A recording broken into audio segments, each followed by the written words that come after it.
Let's get her going. Good afternoon, everyone. It's 4 p.m. I'd like to proceed with the 14th meeting of the Planning and Environment Committee.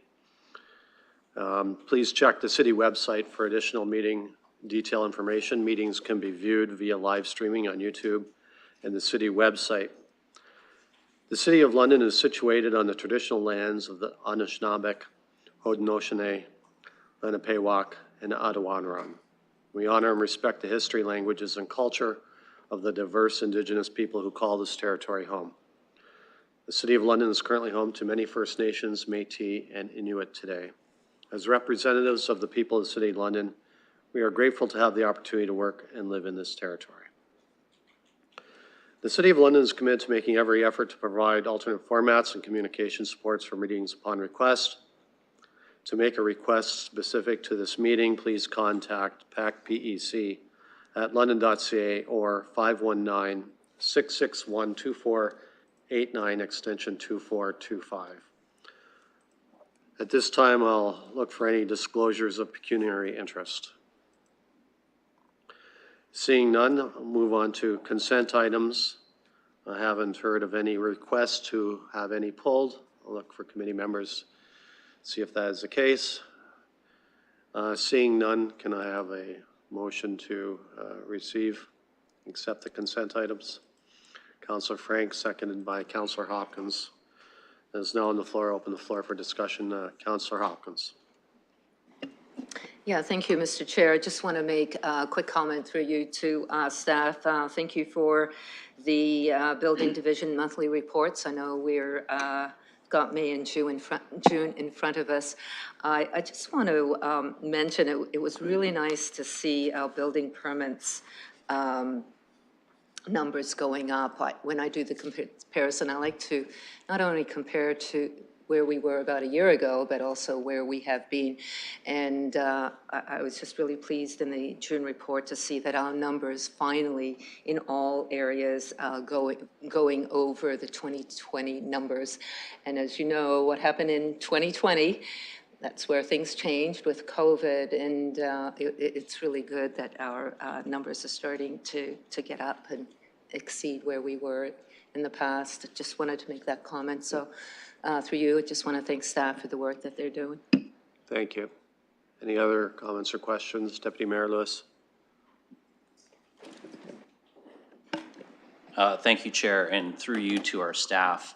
I'm just wondering, as we look at decreased permit volumes right now, and I recognize fully we've had some challenges with staffing levels. I also note that in terms of the numbers of permits that are in process, there's still a log jam there of numbers that are in process versus actually out the door and shovels in the ground. So I'm just wondering if we could perhaps get a verbal on where we are with regard to our staffing levels and the number of permits, particularly those that are off the clock and waiting beyond the length of time for whatever reason. And I know there's a variety of reasons that permits go off the clock, but where are we in terms of catching up on some of that backlog? Okay, I'll go to staff regarding two questions there, I think, was the number of units there, considered permits or application occurred off the clock, and regarding staffing levels and processing.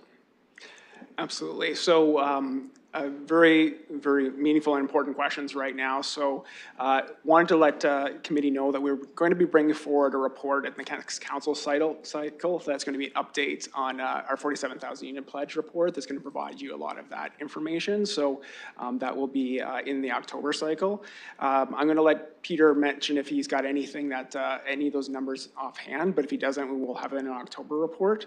We can say is that we do have approximately 280 permits right now that are have been approved and are just awaiting for those pickups and paying those fees. So we do have at least some capacity to be able to get some development moving. We just really need the industry to also kind of pick up here as well. So it has been very important for us to be able to use this time. It's a bit of a lull.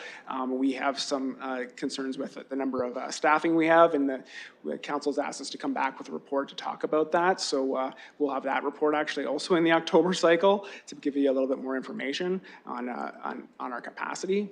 And then as well, we really want to ensure that we use this time wisely and we look at improving our processes and providing that extra amount of time that we need to be able to get our new staff up to speed. So that's what we've been using this lull in as well. I'll let Peter address any of the questions that he might have, anything in his hands to be able to provide tonight. Thank you, Scott. And through you, Mr. Chair, I don't have actual numbers, but I can just put things into perspective in terms of where we are at the present time. The minor residential permits, there's minor delay in issuing those. Where we see most of the backlog is in the industrial, commercial, and institutional permits, where we have issues with processing resubmissions. And from a staffing perspective, the staff in terms of complement is there. What we are focusing on right now is the training of staff to be able to process the applications more efficiently and quicker. Deputy Mayor. No, that's great. I appreciate that. I just wanted to touch base on that today while we had the opportunity, and I look forward to the future report outlining the steps we're taking. Thank you. Any other questions from committee? The committee will allow, I'll just have one comment or question. Mr. Mathers, our permits are down like approximately 32%, but yet the number of applications that are in progress are up 21%. Being that we're down year to date, I'm hoping that we can get at least caught up to last year's numbers by the end of December. What are we doing to catch up? We're down 21% or 220 units. Can we get those numbers at least caught up to last year's pipeline, given the fact that, you know, we're down in the number of units that are permits that have been applied for? If the permits were much above, I can understand more in the pipeline, but being that they're down, I'm concerned that we're also down in getting things approved.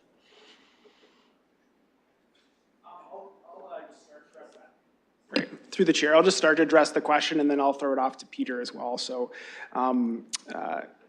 firstly, it will be very difficult to be able to get completely back to last year's numbers, just knowing that a lot of the permit applications we do receive in the first half of the year. So this is, as of this being the June report, there is some potential, like we've got some permits that just need to be picked up and constructed. So we do have that potential. And over the net, we have been since June and over the last several months been really very much trying to increase the amount of output from our area as well to ensure that those new permits are available for pickup.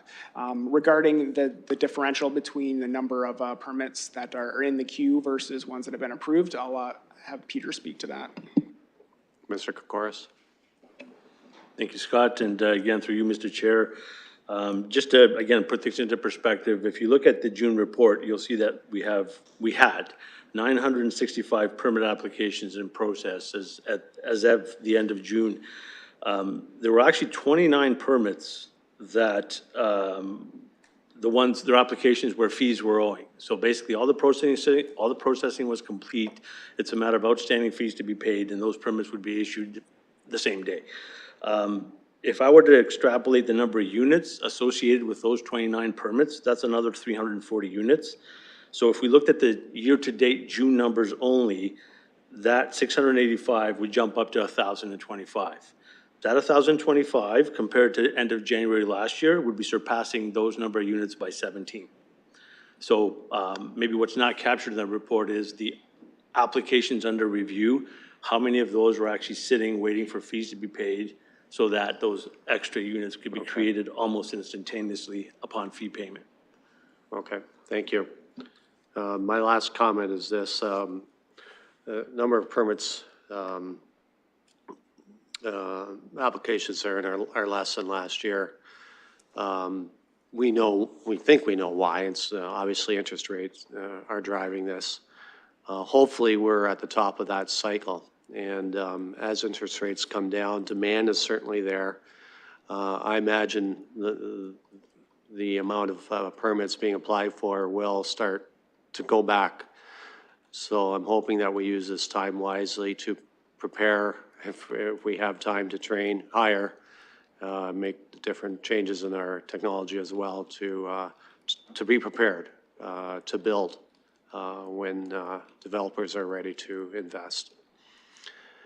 If there are no other questions or comments, we've got a motion to accept consent items. I'll call the vote.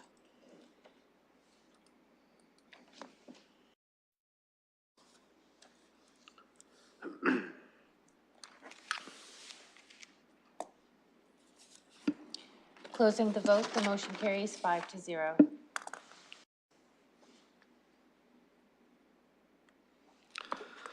Thank you. We'll be moving on to 3.1 of the scheduled items regarding first item 3.12908 Dundas Street. I'll look for a motion to open the PPM. Councillor Hopkins, seconded by Councillor Frank. I'll call that vote.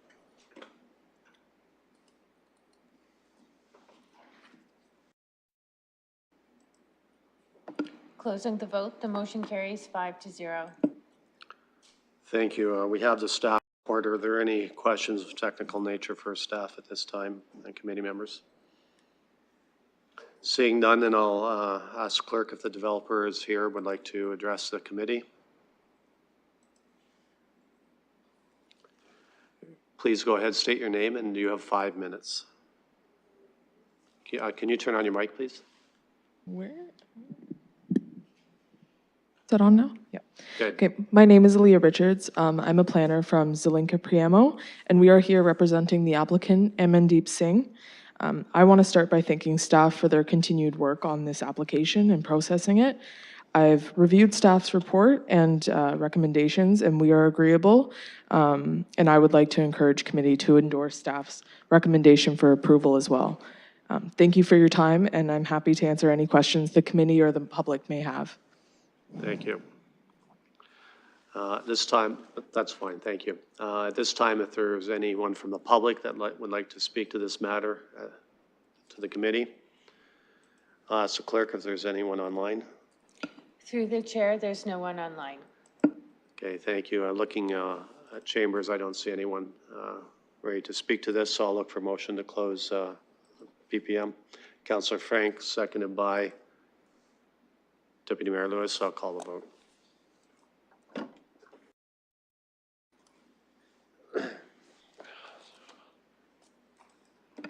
Closing the vote, the motion carries 5-0.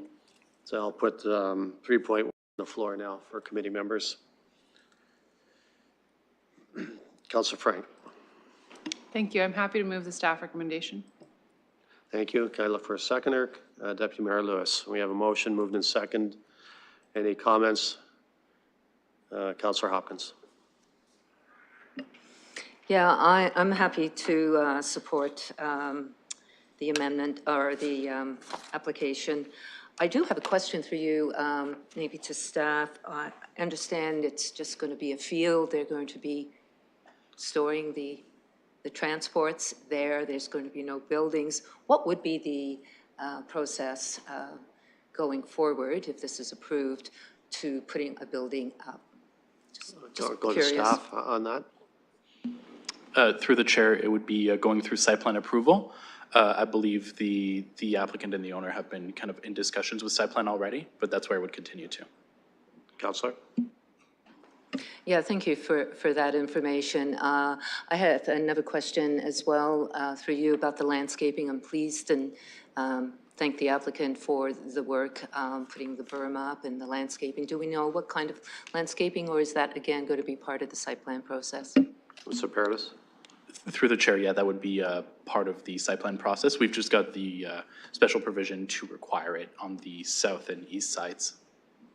Councillor. I'm glad it's there. Thank you. Any other comments or questions? Deputy Mayor Lewis. Yeah, just very briefly, as this property is in Ward 2, actually, it's the last property in Ward 2 before we exit the city limits, but happy to see this come forward. No concerns have been brought to my attention by the community. I mean, I know it was noted in the staff report that they hadn't received any responses. I've had a couple of folks from Costas Road reach out or Costas Ave, and after speaking to them very briefly, there was no concerns on their part as well. So happy to be supportive of this. Thank you. Any other comments or questions from committee members or visiting councilors? Seeing none, motion moved and seconded. I'll put that on the floor for a vote.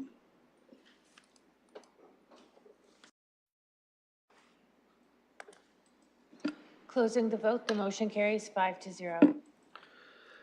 Thank you. We're moving on to 3.2. This is regarding property at 447 Ashland Ave. I'll look for a motion to open a public participation meeting. Councillor Frank, seconded by Councillor Hopkins. I'll call the vote.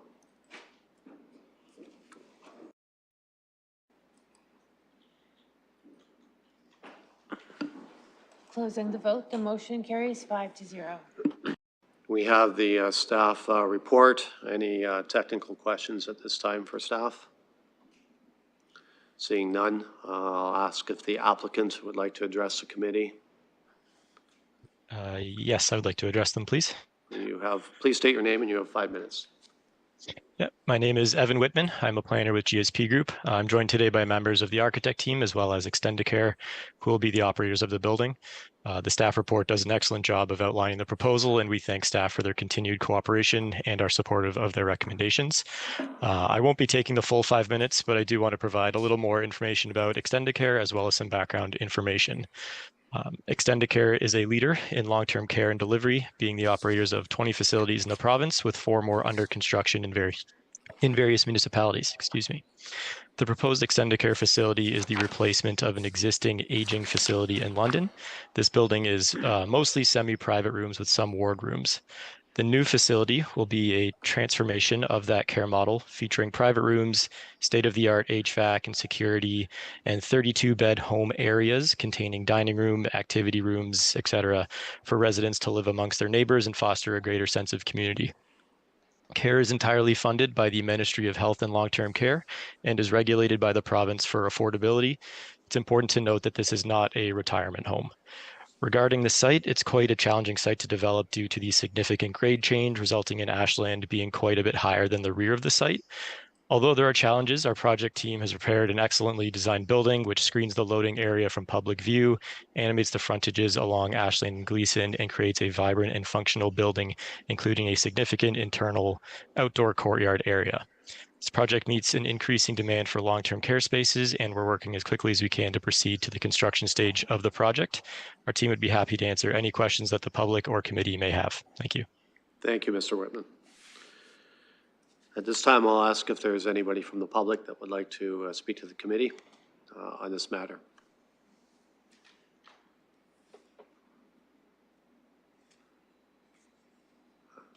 Please give us your name, ma'am, and you have 5 minutes. On? Is it on? It is. We can hear you. Good afternoon, Lori Longhurst from Inglis Cycle Center. I'd like to start by saying that we are all for Extendicare coming to the neighborhood. Our main concerns with that is, what is the city's plan for Gleason Street? At the moment, it is an empty field and it has become a public dumping ground. Operating a business, we've kept it clean, as a number of the businesses in the area have. There's been great improvement with Kellogg's, and the continued decay of the McCormick factory is a shame and is an eyesore to people visiting London. So all for the nursing home, get the shovels in the ground, more people in the area, more eyes on the property. But regarding Gleason Street, what's the plan there to open it? And what is the plan for the Kellogg's building? Because it's been probably 15 years of decay and nothing has happened with that. Thank you. Or McCormick, sorry. Yep, thank you. Any other folks that would like to address the committee? Is there anyone online? Through the chair, there's no one online. Thank you. One more call out. Okay, seeing there's no one else that would like to address the committee, I'll look for a motion to close the PPM. Councillor Hopkins, seconded by Deputy Mayor Lewis, and I'll call the vote.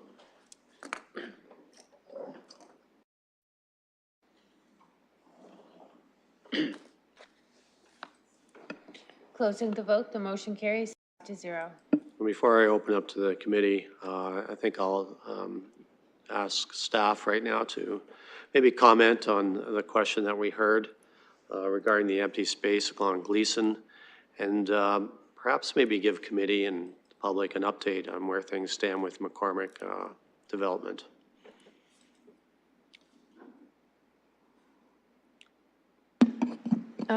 Good afternoon, Mr. Chair.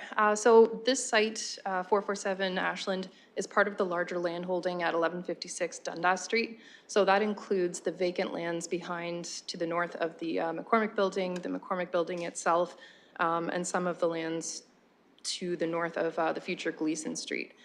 So there is a relationship between the subdivision that's underway. It was submitted in 2022. That would bring forward the extension of Gleason Street, as well as divide up some of the land into development blocks. That would also address the redevelopment of the McCormick Building itself. This site is coming forward ahead of that subdivision. It's going through a proposed consent to bring it forward ahead of the timing for the rest of the subdivision. So this is kind of its own unique site, and the rest of the subdivision lands, including Gleason Street and the McCormick Boulevard, would be dealt with separately through that subdivision process. I'll just follow up on that. Whereabouts are we on that process for the subdivision plans? Perhaps I can add some context with respect to the rest of the subdivision, Mr. Chair. So through you to the committee, the subdivision is under appeal. So the owner applicant appealed the city's approval of the plan of subdivision. And so it's proceeding through the OLT process. And a hearing is scheduled for the first week of February. And then it would be up to the tribunal to issue a decision following that. So this site has been carved out in order to proceed ahead of the rest of the subdivision. Okay, thank you. And I think it's good for the public to know that the subdivision, the whole, is right now is under appeal process. This looks like February is a hearing. This particular site that we're looking at this afternoon is separate from that piece, so that things can proceed here. So now I'll turn it over to the committee. Councillor Hopkins. Yeah, thank you for that extra bit of information. This has been going on for a long time. It's good to see some kind of development happening in this area. Given that Gleason Street is going to be dealt with separately, my question for you, Mr. Chair, is there's quite a bit of residential happening on Ashland. So do we know going forward what the construction route is going to look like? When we have these developments, these infills as such, especially around residential areas, and it's going to be quite a big development when it's all taken place. But as it starts, is there a conversation that's being had that the construction route with all the trucks and the debris that is going to be pulled out and brought in, what is that plan going to look like going forward? I'll go to staff on that. Thank you. Through the chair, I'll do my best to answer this. There's a couple things happening as indicated. There's the subdivision process, and very often through that process there are construction routes that are determined, and our development inspection team works closely with developers to manage that. In terms of this site plan in particular, there wouldn't be a construction management plan. It's a bit of a challenging site given that it's primarily just on Ashland Avenue without Gleason Street extension occurring at this time. So it would likely just be in and out traffic through Ashland, and quite honestly, through subdivision or site plan processes, there aren't a lot of situations where construction traffic is managed and mitigated, given the sheer number of sites that are under construction. Of course, our development inspection team does try to work with developers whenever complaints come in, and there may be the one-off sites that garner some attraction and resolution from committee and council to take some special care and consideration on certain infill sites beyond this site in particular. So the short answer is no for the site plan. There won't be anything. It's presumed that it will come off Ashland, and then through the subdivision process where the rest of the works will occur, there will be something that happens through that process. Councillor? Yeah, I would encourage some special care would be taken when we look at the construction route in this area. Getting back to Gleason Street, why is it not, just trying to understand, is it at the OLT, that portion, or is there an opportunity that we could look at that street? I'll go to staff on that. Thank you. Through the chair. The general principle is roads are created through subdivision processes. There are certain circumstances where they are dealt with through a site plan, but given that there's a larger comprehensive plan for this larger block of land, Gleason Street will be dealt with and is intended to be dealt with by the subdivider itself, the owner of the larger land holding. Councillor? Yeah, thank you for that. So we're not there yet. Thank you. Okay, can I'm looking for a motion, if we could, on this item. Deputy Mayor? I will move the staff recommendation. Can I have a seconder? Councillor Hopkins. So we have a motion moved and seconded. Any other further discussion? Councillor Frank. Thank you. Yes, I just wanted to highlight with this site, it does note that they're going to be using green building features on the actual building. And I thought that was very exciting. So I just wanted everyone to take note because I think this will be a really good example of that. And as well, I think it's good use of infill, as we've already all said. And there's going to be bike parking inside and outside. So just wanted to highlight those things that I thought were really exciting that we don't often see in some of the applications coming forward. Thank you. Any other comments? We have a motion moved and seconded. I'll call the vote.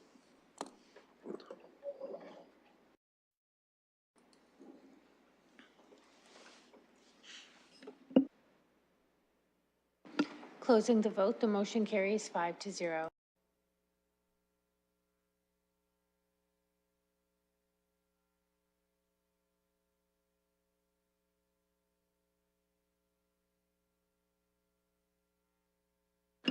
Okay, moving on. 3.3, reviewing property at 1992 Fanshawe Park Road West. I'll look for a motion to open the public participation meeting. Deputy Mayor Lewis, seconded by Councillor Frank, and I'll call that vote.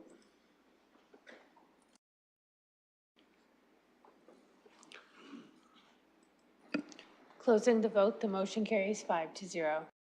Thank you. Any technical questions for staff at this time?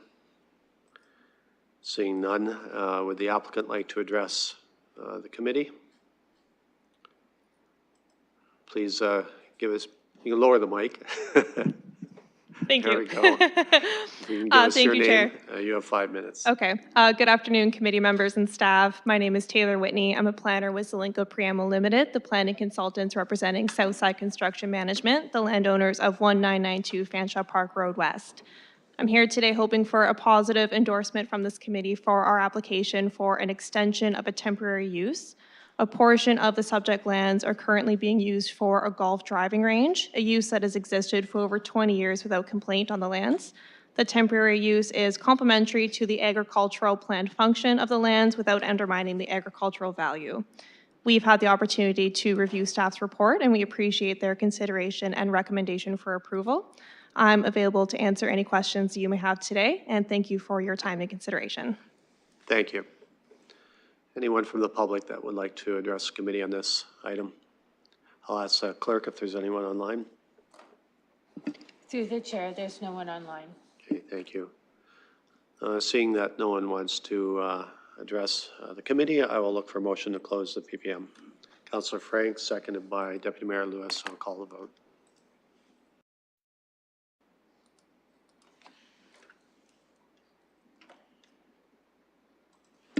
Closing the vote, the motion carries 5-0. I'll put the item on the floor for committee.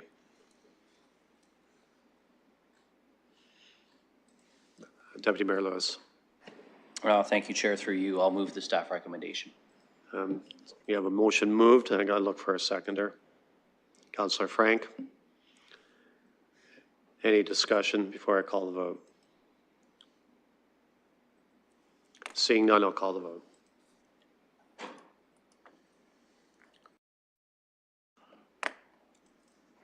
Closing the vote, the motion carries 5-0. Okay, we're now at 3.4 regarding property at 1515 Trossachs Avenue. I'll look for a motion to open the public participation meeting. Councillor Frank, by Councillor Hopkins. I'll call the vote.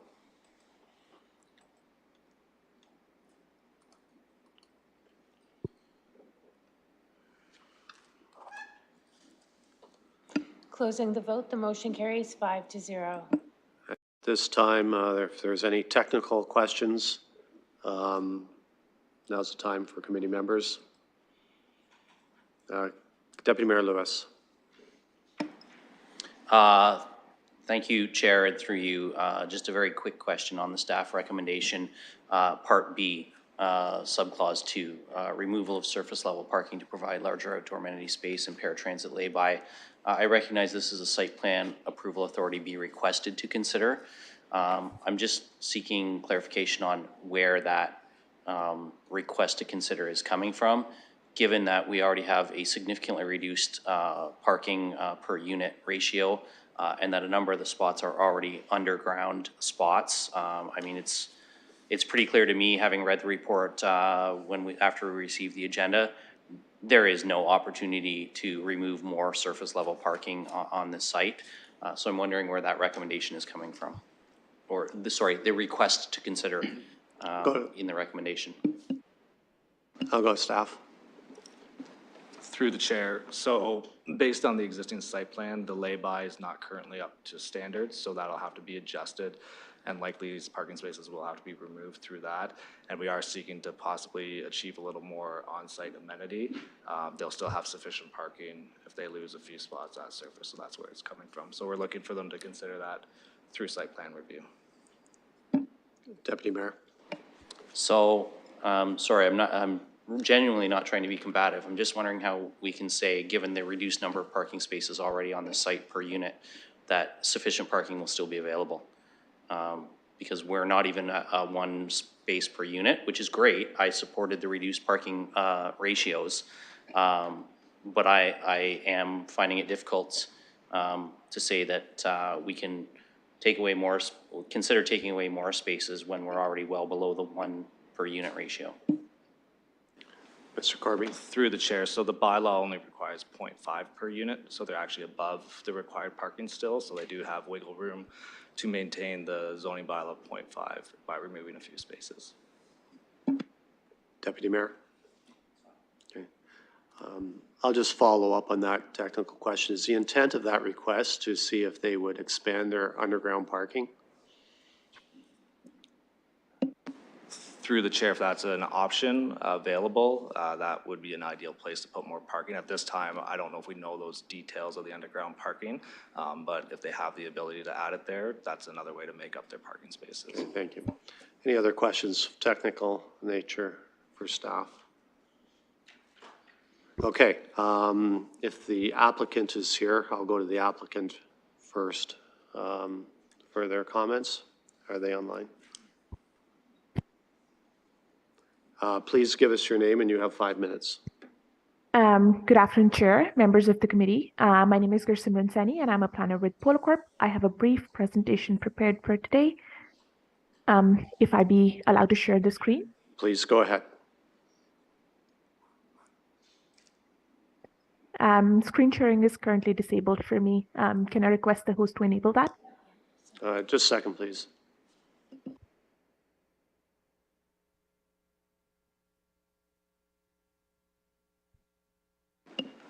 Please try now. Looks like there we go. Okay, Okay, I hope everyone can see my screen. we got it. Perfect. So I will be speaking to the proposal for 1515 Trosax Avenue. The applicant and the owner of the subject property is Daniel Boyer. The planners are myself and my colleague Matthew Verzeka, the Director of Planning and Development in Polcorp. The applicant is seeking a zoning bylaw amendment to permit infill development on the subject property. The proposed development includes a 6-story multi-residential building with approximately 100 dwelling units. This will be a purpose-built rental building with a mix of 1- and 2-bedroom dwelling units. Looking at the plan a bit more in detail, the vehicular access to the building is provided through a driveway off Trosax Road, which leads to a surface parking area that accommodates 33 spaces. A ramp leads to the underground parking area, which accommodates an additional 24 spaces. The proposal also includes 10 at-grade parking spaces and 90 spaces in the underground parking lot. Pedestrian access is provided to the lobby, both from Fanshawe and Trosax. All ground floor units along Fanshawe Road have direct access from the municipal sidewalk along this road. The proposed development features an outdoor amenity area, as well as an indoor amenity area. Additional amenity areas are provided in the form of balconies and patios for ground floor units. The proposed development will be serviced using existing municipal infrastructure. The proposed building has been designed through careful consideration of the surrounding context. The building has an L-shaped layout that is oriented towards the abutting roads with reduced setbacks from Trosax and Fanshawe Park Road. The building also features a 2.4-meter step back at the 3rd story, which creates a clearly defined 2-story podium, and as a result, the first 2 stories of the building resemble townhomes from the street. This allows for compatibility and appropriate transition to the surrounding townhouse development. The parking and servicing areas are located at the rear of the building such that they're largely screened from public view. Direct connectivity to the abutting sidewalk on Fanshawe Road with street-facing patios and balconies further activates the frontage and creates an active streetscape. The proposed development contemplates landscaping along all property boundaries. Along the north and west property lines, it allows for visual transition between the budding townhouse developments, and along the eastern property line, the 2-meter-wide landscaping buffer reinforces the street edge. The proposal therefore represents context-sensitive intensification. The subject property is designated neighborhood in the city's official plan and is located at the intersection of an urban thoroughfare and a neighborhood connector. Low-rise apartments with the standard height of 4 stories are permitted as of right on the property, and an upper maximum height of 6 stories are permitted subject to a zoning bylaw amendment.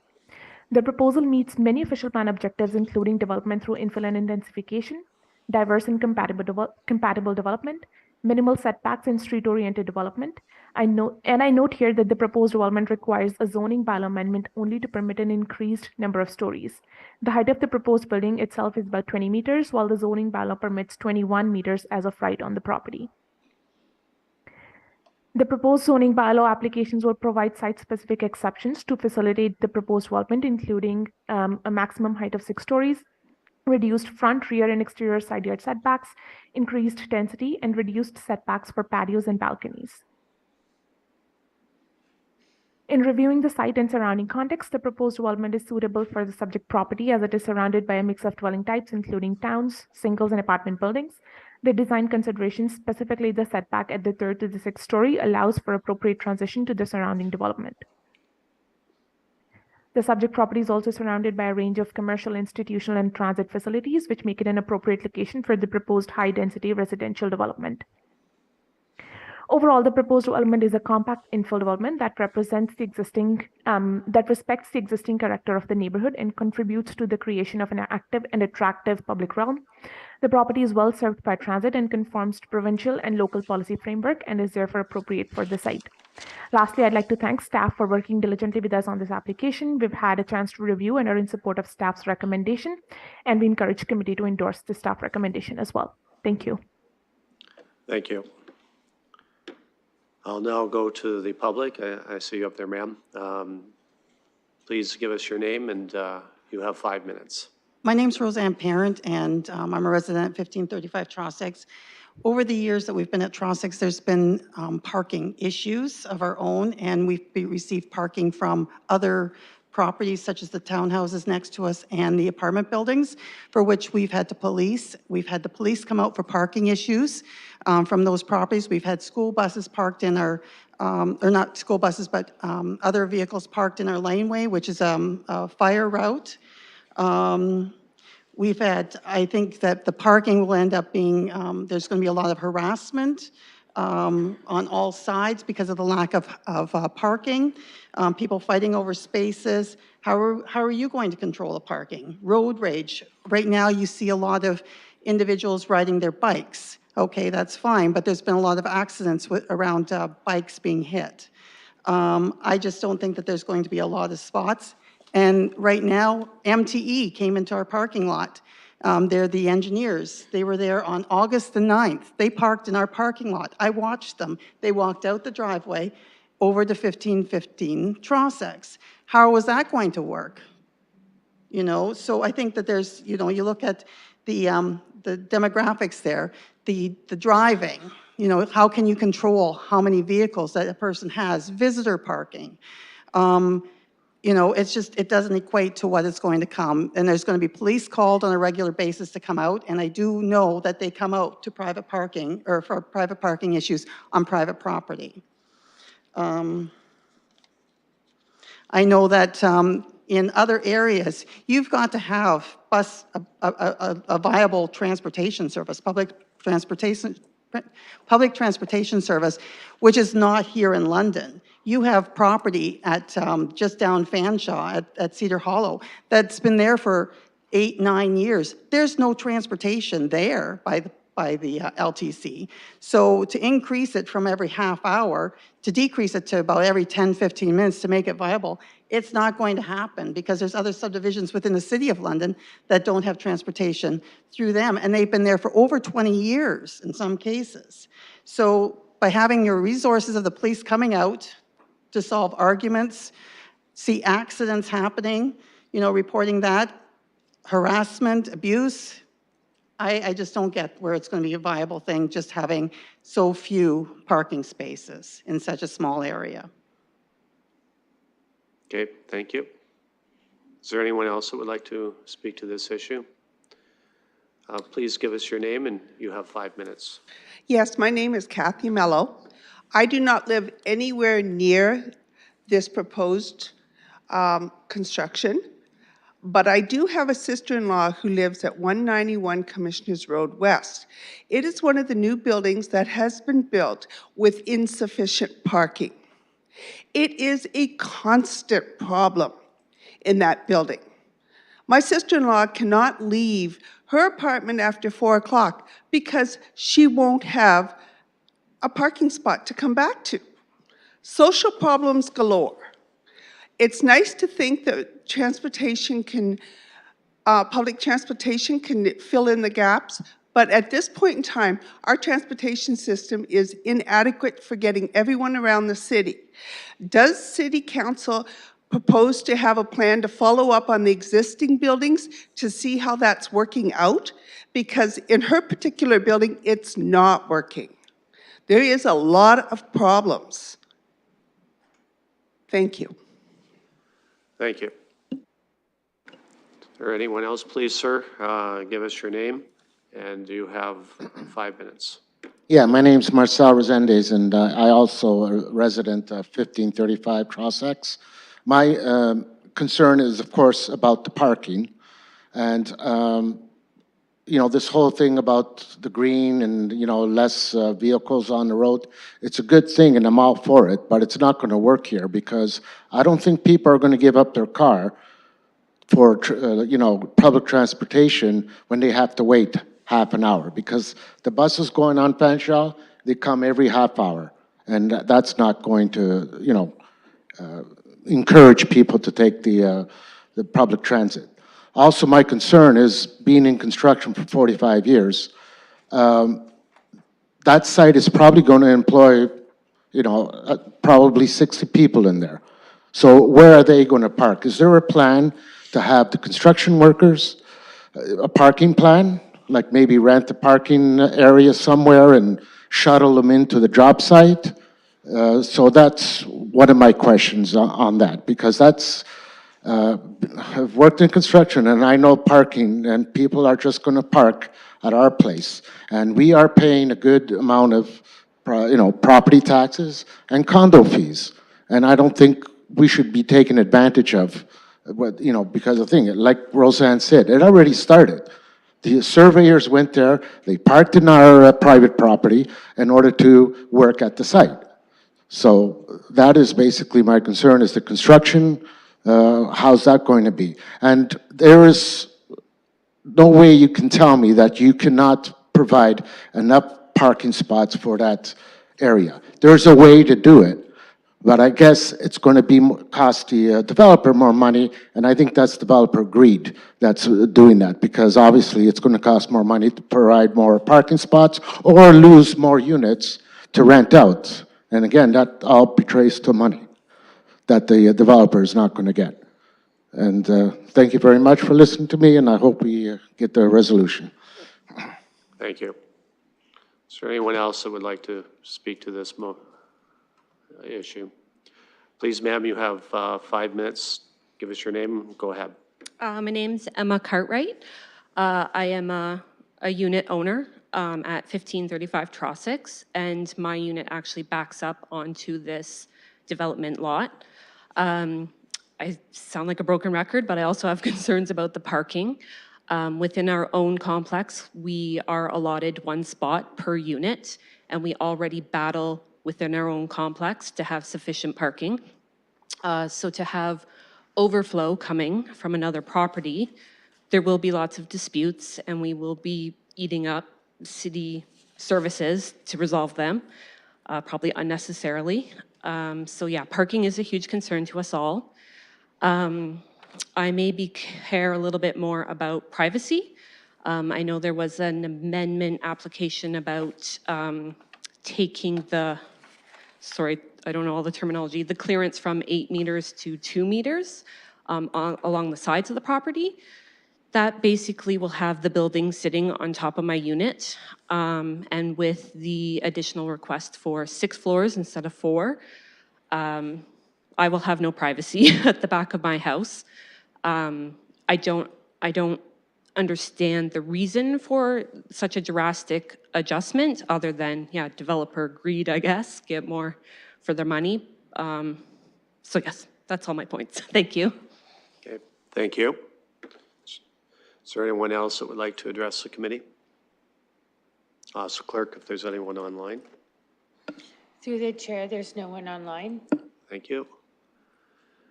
Okay, seeing no one else would like to address the committee, I'll look for motion to close the PPM. Councillor Frank, seconded by Councillor Hopkins. I'll call the vote.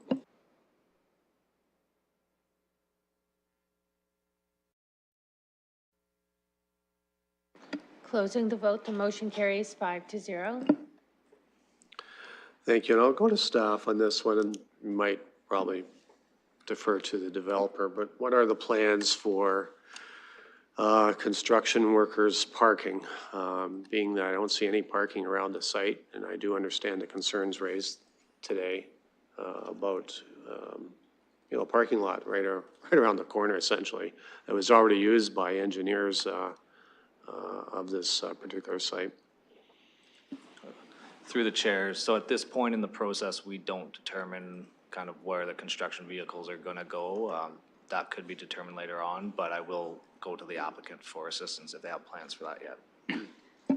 Okay, can I go to the applicant? Can you tell me what are the plans for your construction workers during the build phase of this project? Regarding parking. Yep, I'm speaking through the chair. So we do intend to prepare a construction management plan and believe there's sufficient parking on site to manage any parking requirements at this construction stage. Okay, thank you.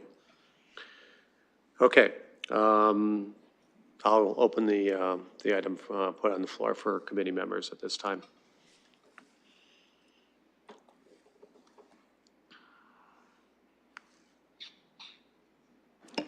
Deputy Mayor Lewis.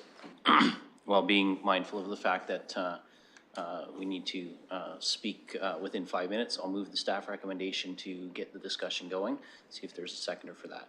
Can I get a seconder for this, Councillor Frank? Okay, so now we have a motion moved and seconded.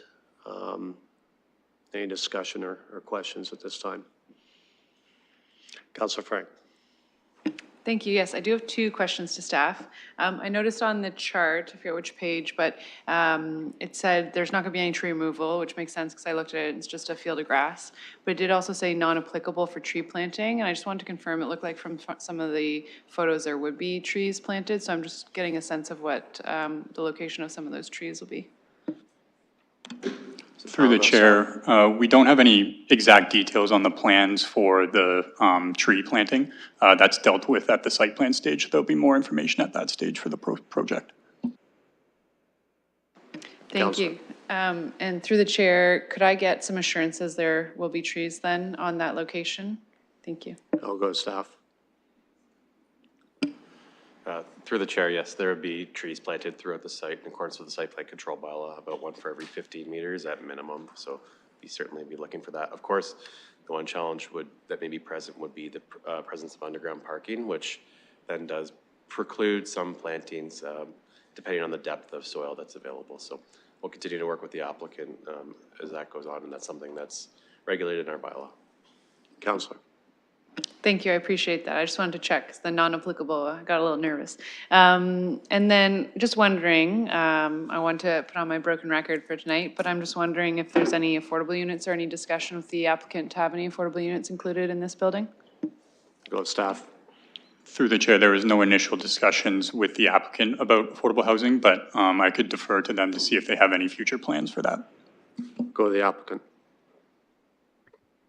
Speaking through the chair, so at this time we're proposing the building to be a purpose-built rental, but any opportunities for affordable housing will be explored at the site plan stage. Councilor. Thank you, yes. Well, then I look forward to hearing from site plan how those discussions are resolved at a later date. Thank you. Other comments or questions? Councilor Hopkins. Yeah, I just wanted to follow up on a comment made by the public, and thank you for the public for coming out. It's good to hear comments and concerns. About the privacy, I know there's quite a bit of buffering around this area. If you could speak a little bit more. I know it's site plan, but if you could just kind of share, and maybe even the applicant can add to what are the opportunities for buffering with this development.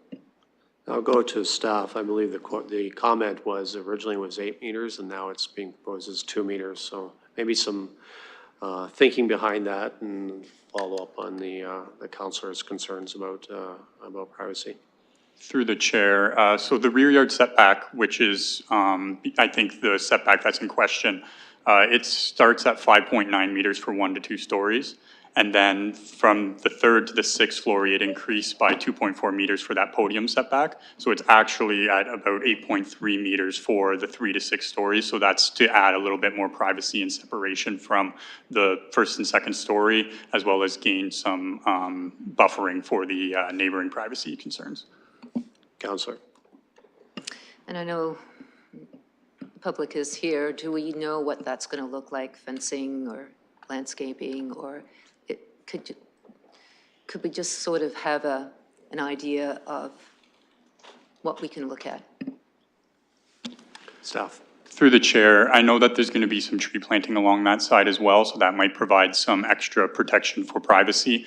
There's also most likely fencing that will go along that side of the property, or that kind of thing. So there will be those privacy matters that will address some of those issues. I can defer to the applicant too to explain kind of how they want to set that back, and they might be able to provide an explanation on kind of how that rear yard setback is going to work. Councilor. Yeah, if the applicant is able to make a comment. Go to the applicant. Sure. Speaking to the chair, I think staff have explained our intention of providing some sort of screening for the first 2 stories via landscaping, shrubs, and the exact nature of plantation. We can work with staff on that through the site plan process. And then again, the step back at the 3rd to the 6th story allows for that additional setback in the rear yard that provides for that additional privacy and screening for the upper stories of the building. Councilor. Thank you for that. The other question I have is around transit and how it's supported in this area. We know it's a primary transit area.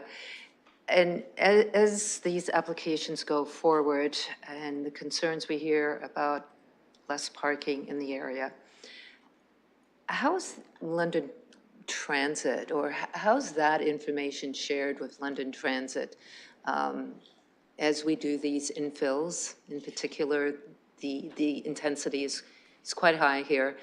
And with any infill, in fact, how's that information shared back to LTC in that conversation as they look at routes and improving transit? Obviously, I think that's something we can all agree here in the City of London, that we do need to improve transit. And as we build, sort of what comes first, the chicken or the egg kind of conversation? I'm not sure how we share that information with LTC. I'll go to staff on that.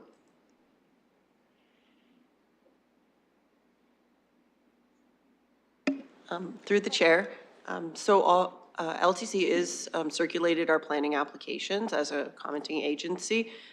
We don't have, I guess, proactive discussions with them on a regular basis to see how they're trying to accommodate some of the development that is happening, but it's something that we can certainly take back and think about how we can better have those conversations.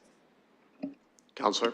Yeah, I think that's really important, especially as we do the reviews in our mobility plan as well. It could be sort of a further conversation. And I know we have a commissioner here amongst us from LTC who is listening intently as well. Thank you. Councillor Pribble. Thank you, through the chair. So in terms of the service, LTC does have a service, and actually the bus stop is currently right in front of this land.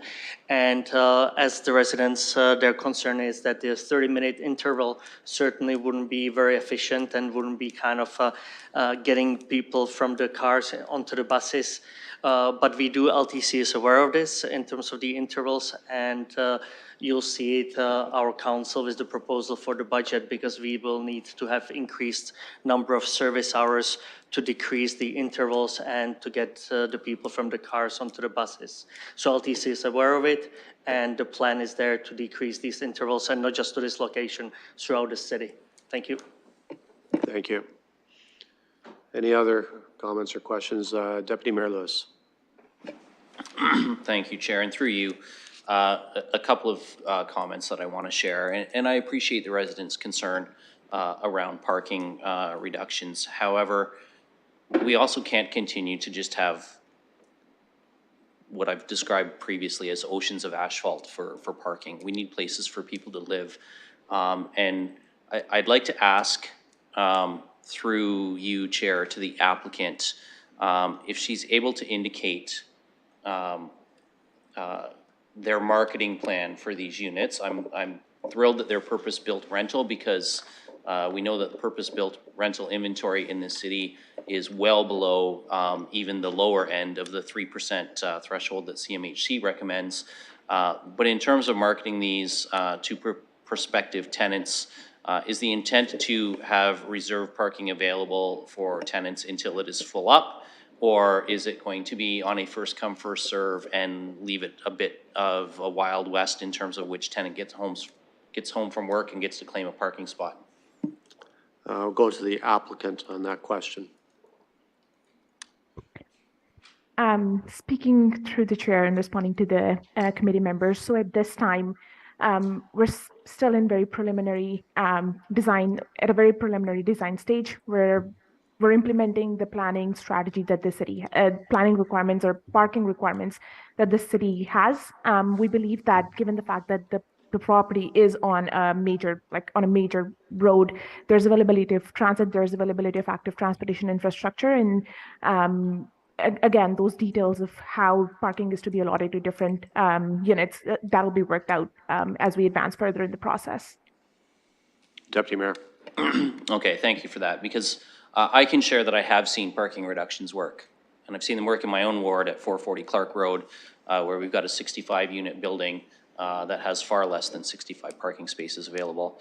And I don't have the number off the top of my head, but I believe it's 40 some parking spaces. So there's about 20, 25 units that don't have dedicated parking spaces for them. And the tenants have to pay an additional fee to have a reserved parking space. So it means that your rent is cheaper if you don't have a car because you don't need a parking space. And that's one of the ways that we attain some affordability there. I think it's also important that residents know parking restrictions on local roadways in terms of on-street parking and those kind of things are neighborhood-initiated processes. So there is a petition process that a neighborhood can initiate that creates a restricted no parking zone on neighborhood streets, so that if on-street parking is a problem, you can actually petition the city to create no parking on side streets and have take away that ability for people to sort of clog up the road, although that on-street parking often also serves as passive traffic calming and slows speeds down. So there is a trade-off to that in that you may see increased speeds in traffic if on-street parking is further restricted. Now I know right at the corner there's naturally a no parking zone immediately around the intersection. Staff can correct me, I believe it's 10 meters, maybe it's 20 meters, but there is a zone immediately from the intersection where on-street parking is not allowed anyway. But there are ways to mitigate concerns about street congestion parking in your neighborhood. So I would encourage you to reach out to your ward councillor. He's actually here, so he can certainly share some links to that process for you if that's a concern. I'm gonna conclude my parking comments there.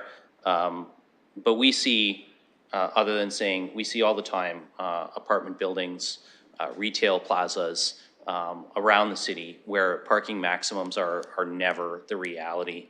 And we do have otherwise valuable land tied up waiting for cars that just aren't there all the time. So that's the reason we're going to a reduced parking rate. I will say transit talks are certainly ongoing, but right now we have a transit commission that is arm's length from City Hall. So, I mean, council does have the ability, if they really believe that they need that to be integrated more closely with our planning, to actually bring transit in-house and deliver it as a public service rather than as just as a bus service. So that's always an option to be considered in the future, but they are arm's length and they set their own priorities around routing and scheduling and fares and those kind of things. So I appreciate the transit concern, but we do have a master mobility plan that's underway, and all kinds of different opportunities are being looked at through that. And so that's to be determined in terms of where those transit dollars will be spent and how they'll be parceled out.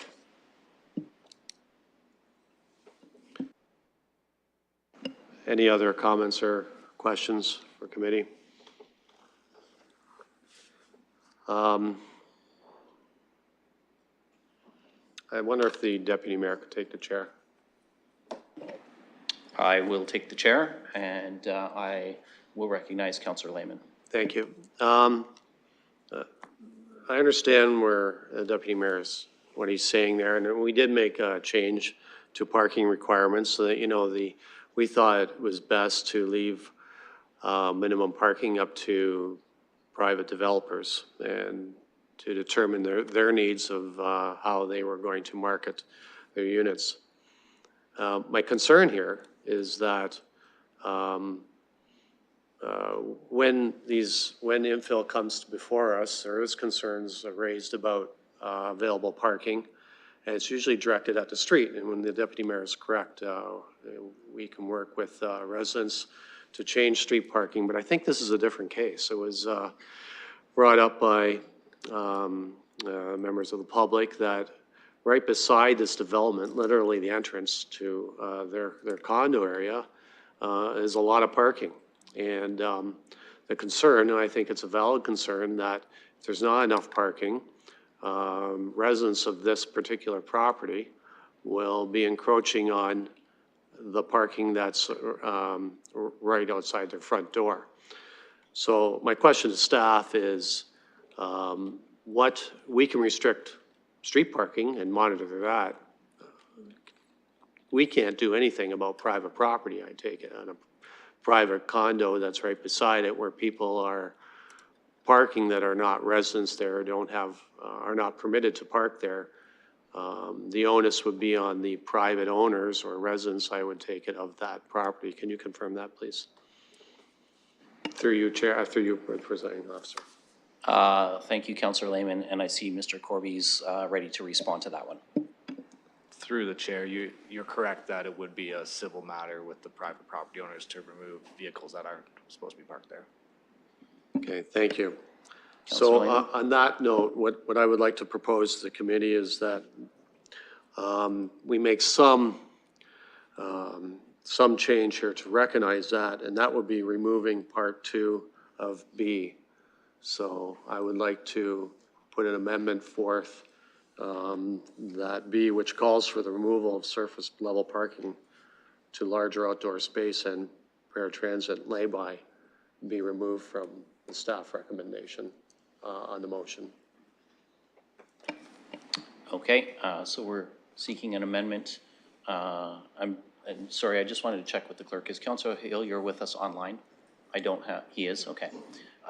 Just because I don't have a Zoom screen on this side. So Councillor Hillier, you're seconding that amendment? Okay, so we've got a mover and a seconder, and now we can discuss the amendment to the motion. Councillor Frank. Thank you. Just a couple questions to staff.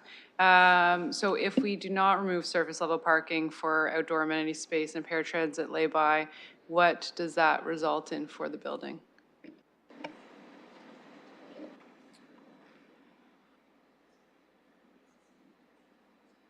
Well, let's ask Mr. Corby that.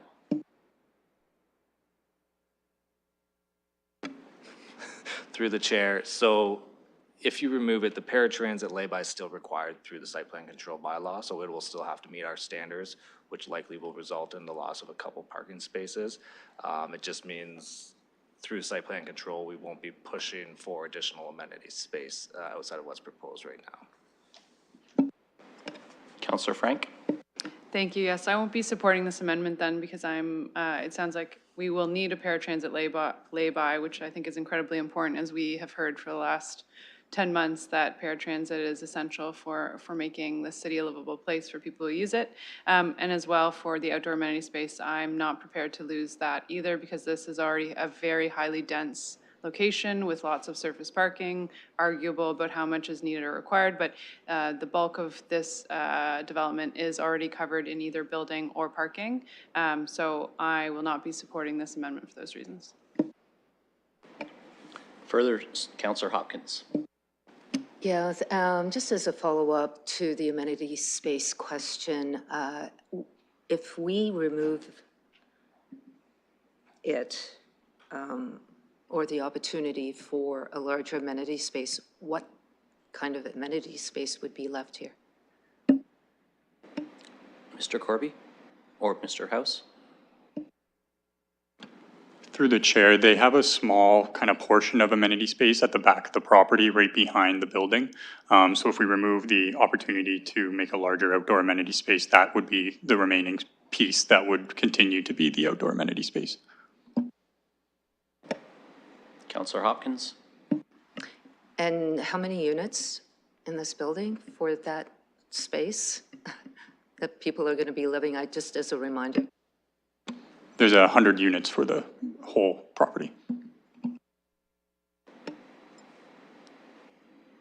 Councillor Hopkins.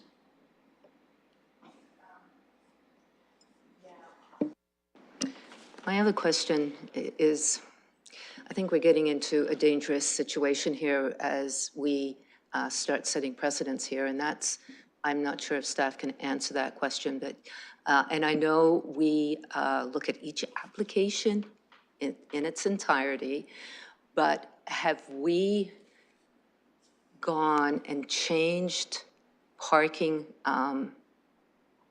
spaces on these one-off applications to accommodate the concerns? Because I can just see this coming forward time and time again as we make a decision here.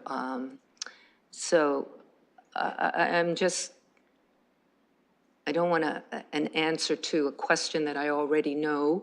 We look at each application, but what are the challenges going forward if we do support this amendment or this change? Well, let's ask Mr. Corby that. Through the chair, so in the case of this application, we noted they are above the minimum parking requirement. So that's why it was direction to site plan approval to consider kind of removing some of the spaces. They do have wiggle room, so we're not actually reducing the parking below what the standard is.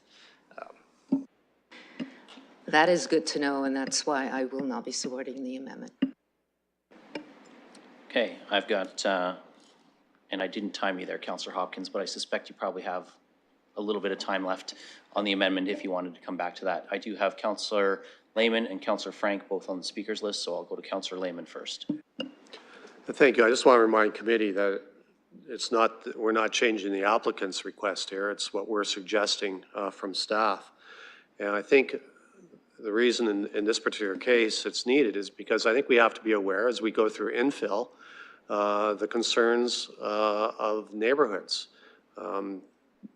Just a short walk away is Constitution Park, right behind these folks' development, not far from this development here, just a short little walk. So there's plenty of green space right there.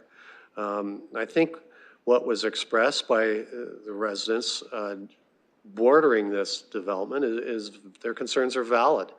Their parking spaces will be poached.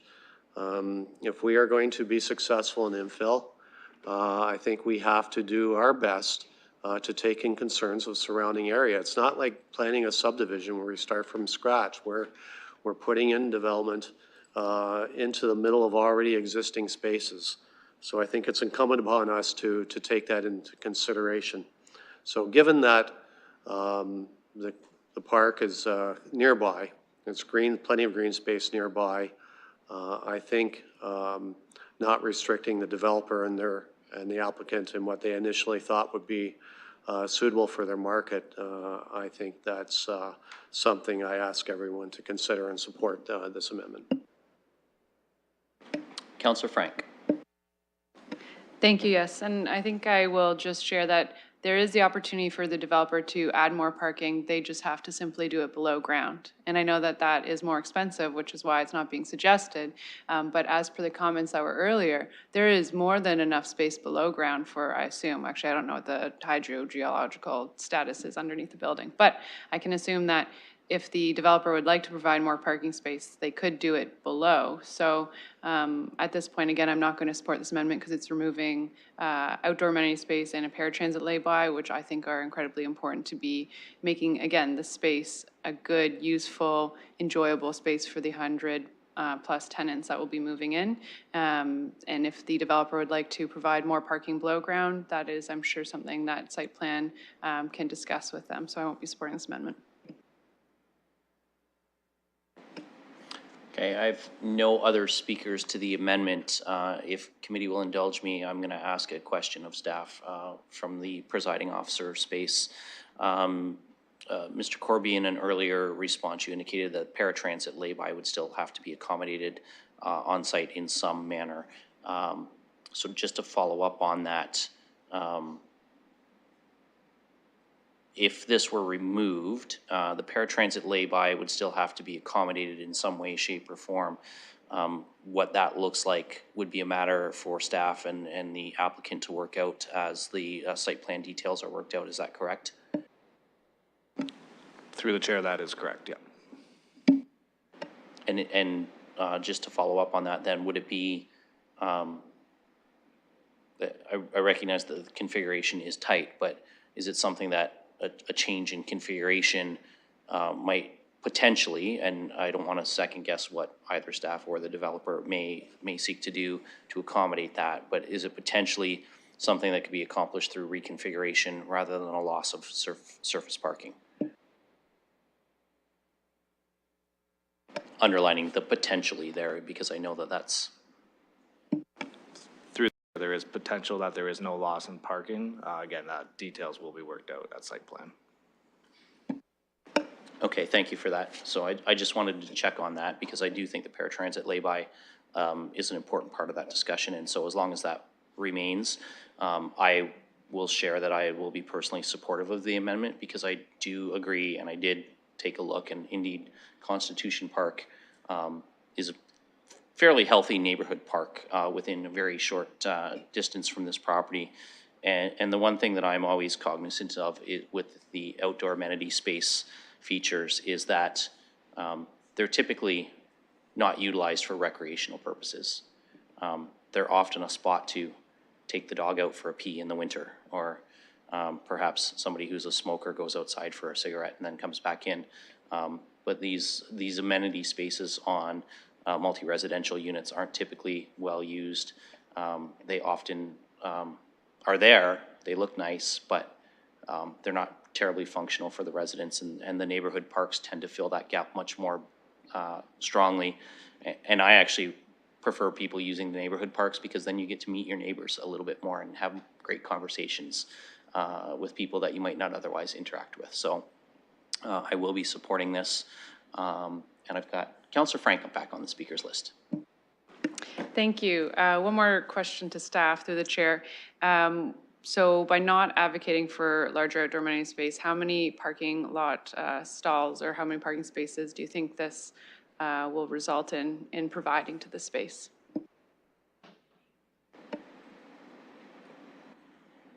Mr. Corby? Through the chair, if I understand your question correctly, the parking would probably remain as shown in the conceptual site plan. They'll achieve what they've shown. Councillor Frank?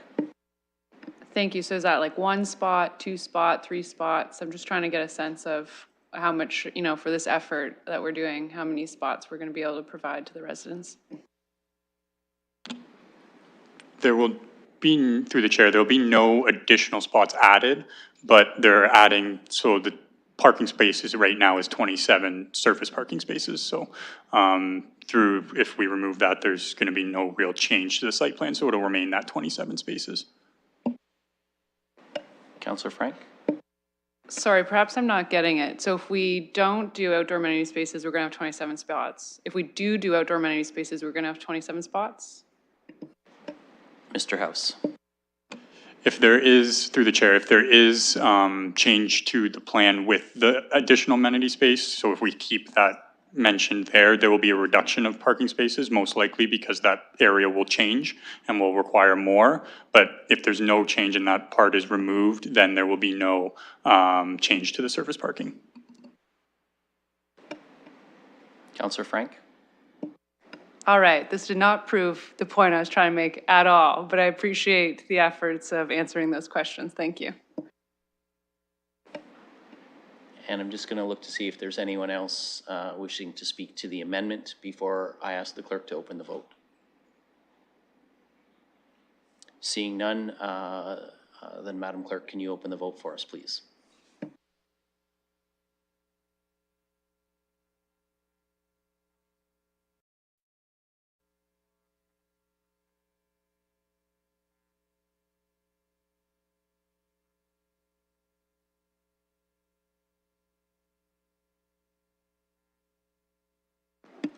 Closing the vote, the motion carries 3-2. Thank you, colleagues. And with that amendment taken care of, I will return the chair to Councillor Lehman for the main motion as amended. Thank you. So we have a main motion.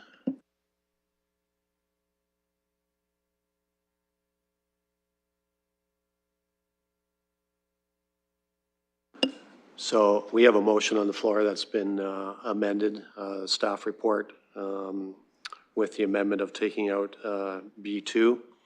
So I will put that motion on the floor for debate. Seeing there's no comments, then I will call the vote.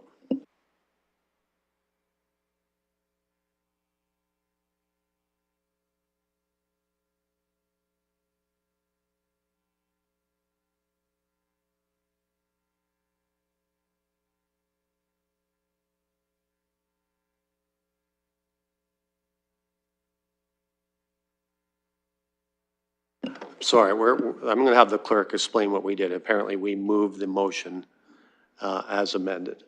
Please go ahead, clerk.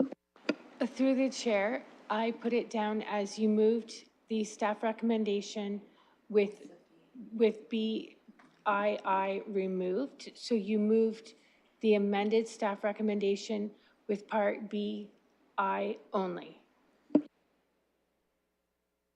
Okay.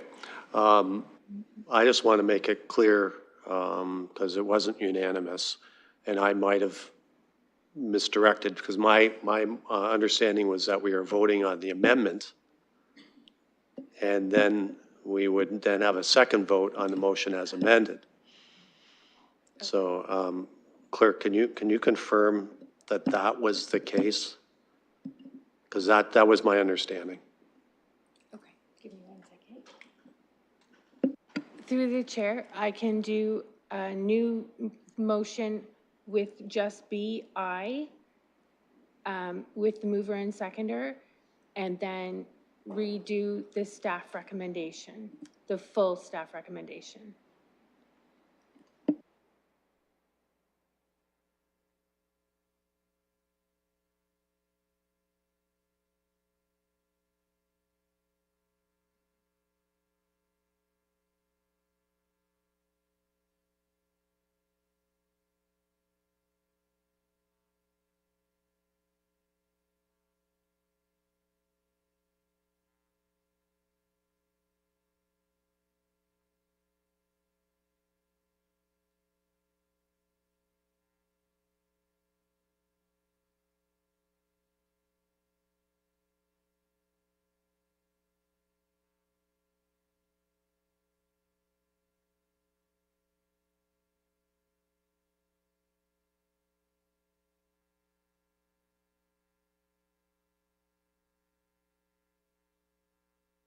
Okay, I apologize, folks. I just want to make sure we're clear on here.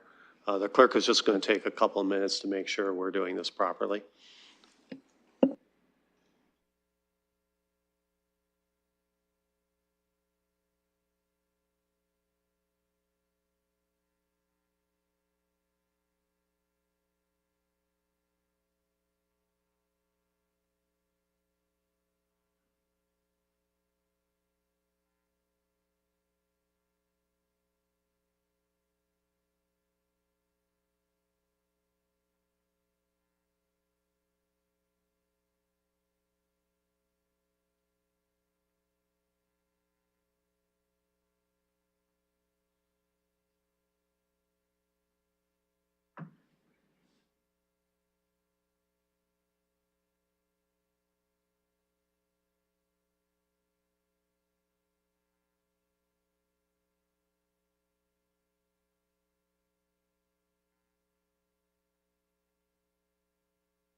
Okay, I think we're here now. So we moved the motion, or the amendment has passed.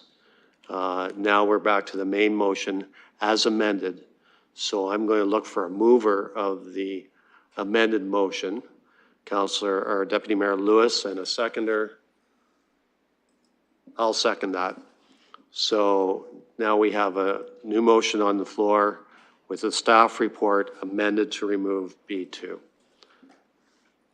So I will call that vote. No, Councillor Hopkins. Yeah, so this is on the main motion with the amendment going forward. Can I make a comment? Absolutely. Sorry, I Just apologize. want to take this Yeah, opportunity. no problem. Again, I'm going to be consistent. I'm disappointed to see less amenity space with this intensification of development. I am not sure myself with this amendment how many more spaces, parking spaces there will be. That to me is still very unclear. I do want to take this opportunity to ask the applicant that they could do more underground parking, and would encourage them to look at that as they go through the process. Thank you. Any other comments or questions before I call the vote? Seeing none, then I'll call the vote.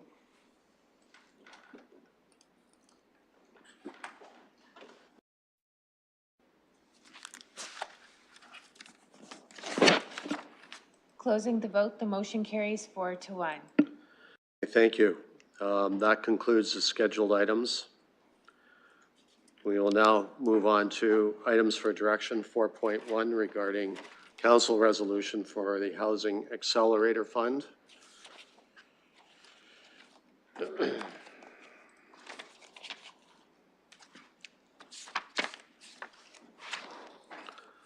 So if you look at page on the original agenda of 114, council directed that the following item be referred to Planning Environment Committee for consideration, that the civic administration be directed at their earliest opportunity to review and prepare a strategic assessment for council of specific neighborhoods, whereas right building permits for 5 or more residential units may be appropriate within the existing framework of neighborhood development. So that's what we have referred to from council. So I will put that on the floor for committee's discussion.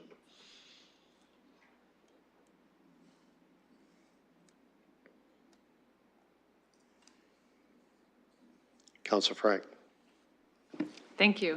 Yes, of course, very supportive of moving forward with this, but also I just want to say thank you to staff for trying to untangle this very confusing thing. I feel like a bunch of us maybe are in the same boat where I'm trying to figure out like a single family home, a duplex, a triplex, a fourplex, how many bedrooms can you have in each, but can you add more additional residential units to each one, but can't you, before now or after October 17th? So all to say, I want to say thank you to staff for trying to untangle this, and we actually worked together a bit on a chart, which I think other people might find really helpful.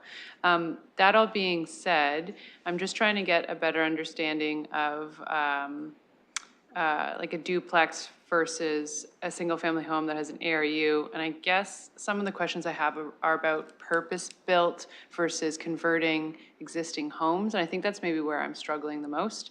So I'm just wondering if staff could answer my questions about if a single-family home is turned into an ARU, can they also have another ARU outside? And also then if it's a duplex that already has 2 units, then can that also have another unit outside? Just for clarity. Thanks. No, thank you. I'll go to staff for some clarification on that. Excuse me. So through the chair, the current regulation that exists today in the zoning bylaw allows 2 additional residential units in association with any single detached, semi-detached, or townhouse dwelling. There's no restriction in terms of timing of those units or whether it's purpose-built or an alteration made to the building. There is a regulation right now that also exists that permits one of those additional units to be within an accessory structure. So if 3 units are permitted, 2 would have to be in the main building and only 1 could be in an accessory structure. So it wouldn't permit like 3 separate buildings, each with a residential unit. Only 1 could be in the accessory structure. And that's based on the current regulations today. Counselor? Thank you. And through the chair, then just to follow up on that vein, after the October decisions, pending council decision, so if you have a 1 single-family home on a unit, after that point, is it still you can only have 1 accessory dwelling, or at that point, do those rules change at all? Staff? So after the direction from council a few weeks ago, we were directed to add 1 more additional unit, so which would allow up to 4 units to be permitted on a lot. So the wording of that motion was very specific to include that and to bring it to the next possible planning committee meeting, subject to Planning Act timelines. So that's what we did, and the earliest possible planning committee meeting was October 3rd, which only allowed a few days really to prepare the report and get things rolling. So that's how we scoped that amendment in order to comply and meet council's direction. I would say we are also looking at other changes to address some of the broader issues that you identified. Interpretation of whether a duplex or a triplex would have access to additional residential units. We're also looking at the 5-bedroom limit through that review, and some other broader issues around low-density residential intensification. So those will be addressed through a separate report, which we hope to bring in the near future as well, but not possible for the October 3rd PEC meeting. But hopefully early in 2024, we'll have that report. Counselor? Thank you. And last question. After all the changes are made, whenever that is, I'm just wondering if staff are also thinking about a communication strategy to let developers and homeowners know about this opportunity, given that it's such a great opportunity for infill in existing neighborhoods. I just want to capitalize on it as much as possible after all these things are all sorted out and it's easier to communicate. I'll go to staff. Through the chair, so we are intending to do that. It very much aligns with what we're looking to do from an affordable housing perspective, and also just to be able to provide more housing in London. So that's actually going to be a component of our housing supply action plan, as well as to get people, for one thing, to ensure that when these units are designed, that they're easy to get through our building process, but also to ensure that they can be, to maximize the number of people that know about it and are able to take on these opportunities. So that is really part of our housing supply action plan. Thank you. Deputy Mayor Lewis. Thank you, Chair. And I'm going to take this opportunity to start out by saying I recognize this is coming from a communication we received from the mayor that came through as a special communication with the right of permission for 4, that this was something to also be considered. And I'm going to share that at this point, I'm not going to be supportive of asking staff to take on the work to do an additional work to do 5. And I want to talk about why for a moment. Ms. McNeely is probably regretting coming back to work this week, but thankfully for her, Ms. O'Hagan was very, very helpful in responding to several inquiries that I had to send along just in the last week or so. And I'm going to share a couple of examples. One was communicated to a number of us by email with regard to the R2 zone and whether or not somebody with a duplex can then add an ARU. And then we get into the bedroom counts. And as staff have indicated, that has to still be sorted out, the 5-bedroom limit. So you could have a duplex that has 2 dwelling units, which could each have up to 5 bedrooms for a total of 10 bedrooms. But you couldn't add an ARU there unless you took away one of the bedrooms, is my understanding of the response that I received earlier. So whether we're talking about a large unit with 5 bedrooms or a smaller unit with then an ARU on the back, as Councillor Frank indicated, there's kind of a knot here that needs to be untangled a bit Another example, we have a resident who is looking to add an ARU in their rear yard that was based, it's not a shipping container, but it is based, the bones of it are based on a shipping container, highly modified. Heat and electrical are gonna be in there, a different roof, sliding glass patio doors, windows, all those things. But then the applicant was quoted a building code section that shipping containers were not permitted. And these prefab units are going to be increasingly necessary if we're going to use ARUs as a way to reach our 47,000. So there's just a couple of examples of things that we really need our staff to spend some time sorting out. To Councillor Frank's point about the need to communicate this to the public, when we're still figuring things out, it's very hard to say to folks, go ahead and start putting an ARU on your property. And then in the case of the shipping container one, you know, we've got a resident who's $50,000 invested in with more to go and now is being told they can't advance it. I would like our staff focused on those problems and getting those sorted out. And to Councillor Frank's point, a nice chart that said, if this, then that, if the kind of a choose your own adventure chart for infill on your private residential properties. But I think that there's a lot of work to do on these existing challenges and moving forward with the right of permission for 4 units before we further complicate it with 5 units. And I've communicated this to the mayor. He knows I'm not going to be supporting his ask for 5 because we have a lot of work to do on this first. This is for me, one of those situations where it's not never, but just not now. I think we need to walk before we try to run in this case, and I think we're stumbling even in trying to walk through no individual's fault, just through the fact that we have a very complicated process for good reason, so that building code is followed, so that neighborhoods aren't disrupted unfairly, so that people are safe in the places that we do create for them to live. But I think we've got a lot of work to do in sorting out the existing framework that we've asked staff to be working in before we start adding to their plate. So I would, quite honestly, colleagues, prefer, and I'm not quite comfortable suggesting this at the moment, but I'd prefer that we actually defer this and bring it back in a year after we've sorted some things out and see if there's some opportunity then, as we've started to see more work done around primary transit corridors. You know, we look at the redevelopment of the London Psychiatric Hospital lands, for example, the Vision Soho shovels in the ground and building happening. And once we get those things rolling, then I think we could revisit whether a right of 5 might be appropriate in some areas of the city. But I think we've got an awful lot of work to do right now.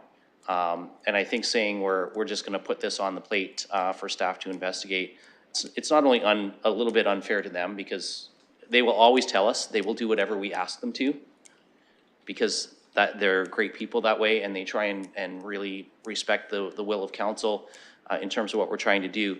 But they have a maximum bandwidth too, and I think that we need to acknowledge that and maybe kick this can down the road for future consideration, but not now. So Deputy Mayor, are you asking for a referral here? Where are you going with this? Yes, I will. I'm going to ask, I'm going to move a deferral to this item to be brought back to a Planning and Environment Committee in a year. Okay, so we've got a referral.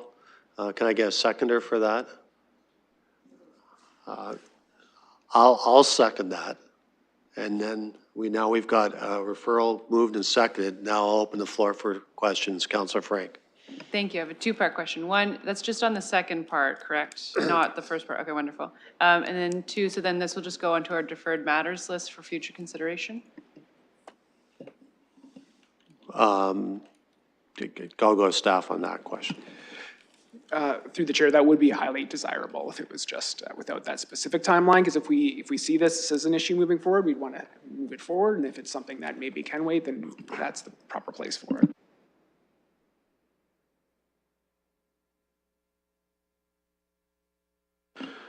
Okay, so we've got, I'll go Deputy Mayor Lewis. I'm fine with withdrawing the timeline and just deferring Part B to a future Planning and Environment Committee rather than saying 1 year, and then staff can bring it back when they feel it's appropriate.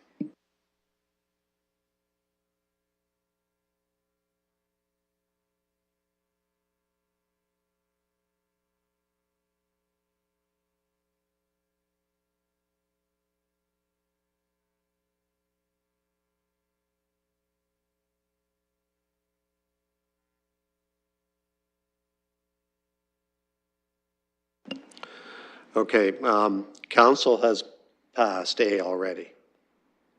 The only thing before us right now is council's direction to us, which is B. Correct. So that has a motion to refer B has been made without a time specification, has been moved and seconded. So I'll take further questions or comments on that motion, on that referral.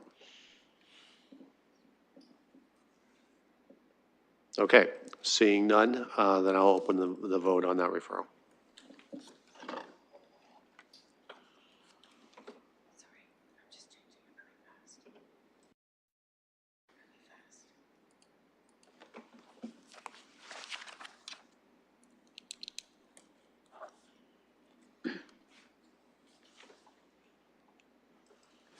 Closing the vote, the motion carries 5-0. Okay, I have no deferred matters on number 5. Councillor Hopkins. I wanted to ask a few questions. I guess it's too late. I could save it for council on around the A part. So I'm not exactly sure.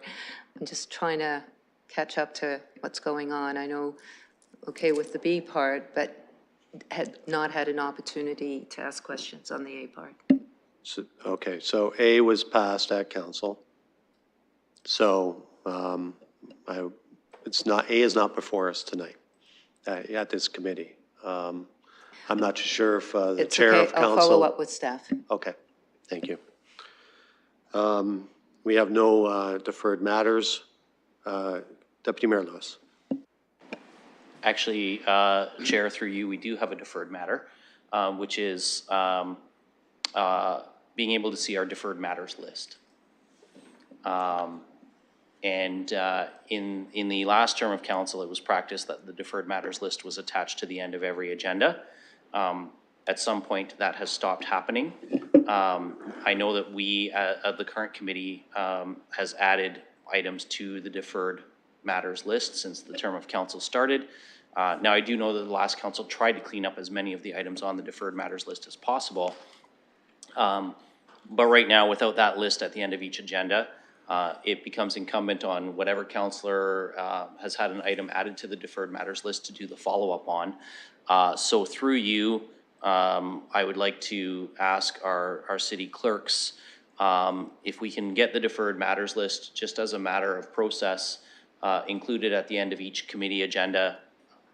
And I'm going to make the same request at other committees, but if we can get the deferred matters list restored to the committee agenda so we're aware of the items that are outstanding that are coming back for reports in the future. I'm advised by the clerk we don't need a motion to do that. You can just request the clerk to do that. Okay, great. Then I'm going to request that the clerk return the list of deferred matters to future PEC meeting agendas so that we can see the items that we have deferred for future consideration. Would you like that on every agenda? Yes, please. I think that I know that a lot of items don't change, that they may sit on the agenda for several months, but I think just that reminder at the end of each agenda of what's outstanding would be helpful. Okay, great. We are now at adjournment. I'll look for motion to adjourn. Councillor Hopkins, seconded doubly by Deputy Mayor Lewis, and hand vote. All in favor? The motion carries. Thank you, folks.